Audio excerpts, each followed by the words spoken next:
মনে রাখবেন, we have a plan. বাংলাদেশের রাজনীতিতে নতুন মোড় এনে দিয়েছেন বিএনপির চেয়ারম্যান তারেক রহমান।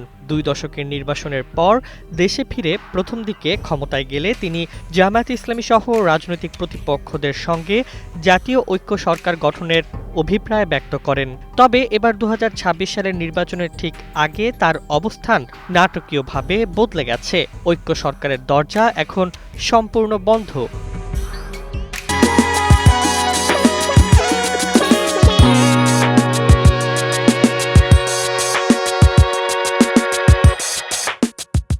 বার্তা সংস্থা রয়টার্সকে দেওয়া এক সাক্ষাৎকারে তারেক রহমান স্পষ্ট জানিয়ে দিয়েছেন, আমার রাজনৈতিক প্রতিপক্ষের সঙ্গে কিভাবে সরকার গঠন করব, তাহলে বিরোধী দল কে হবে? এই প্রশ্নের মাধ্যমে তিনি জামায়াত ইসলামী সহ অন্যান্য দলের সঙ্গে ঐক্যের সম্ভাবনা বাতিল করেছেন। এর আগে 2001 থেকে 2006 সাল পর্যন্ত জামায়াত বিএনপির ঐতিহ্যবাহী জোট ক্ষমতায় ছিল। সেই সময়ের পুনরুত্থান হতে পারত, এমন আশায় অনেকেই ছিল। কিন্তু তারেকের এই প্রত্যাখ্যান রাজনীতির রং তুলিতে নতুন নাটকীয়তা যোগ করেছে। তবে একই সাথে তিনি নির্বাচনে একক জয়ের ব্যাপারে আত্মবিশ্বাসী। বিএনপি 300 আসনের অধিকাংশে জয় লাভ করবে বলে দলের আশাবাদ ব্যক্ত করেছেন।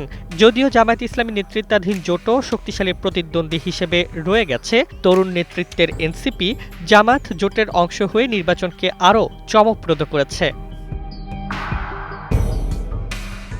বিশেষভাবে চ্যালেঞ্জিং হচ্ছে আন্তর্জাতিক রাজনীতির প্রেক্ষাপট। ভারতের সঙ্গে সম্পর্ক তলানিতে যাওয়ায় বাংলাদেশ চীনের দিকে ঝুঁকছে।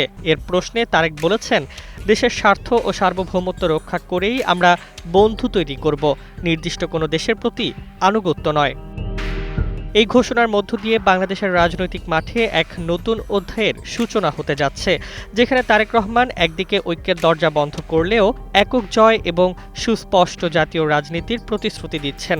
আগের দিনেকার ঐতিহাসিক জোটের স্মৃতি আর আগের মতো কার্যকর নয়, এবার ভিন্ন নাটক, ভিন্ন কাহিনী।